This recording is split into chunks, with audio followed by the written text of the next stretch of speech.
good morning friends सबैलाई मेरो ब्लगमा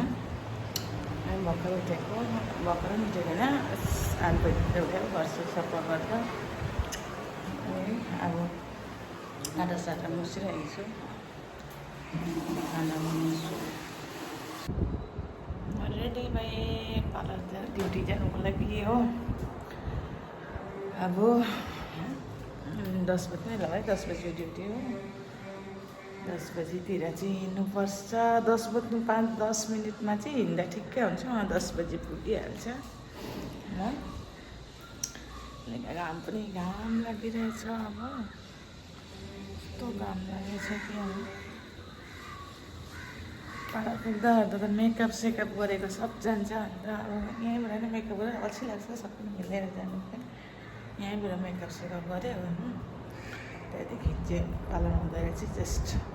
एकछिन एसी खोल्यो बसेँ त्यहाँदेखि चाहिँ त्यतिकै कस्टमर हिजो त कस्टमर थियो आज चाहिँ पनि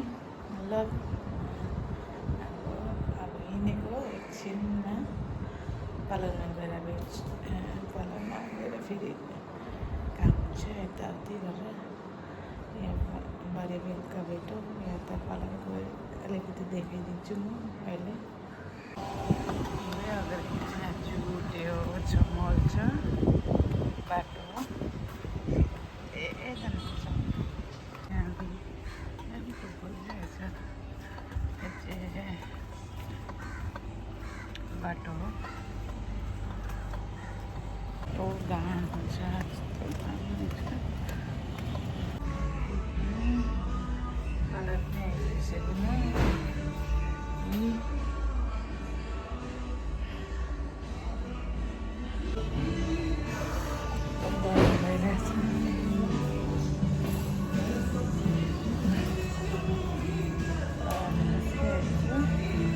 बस्छु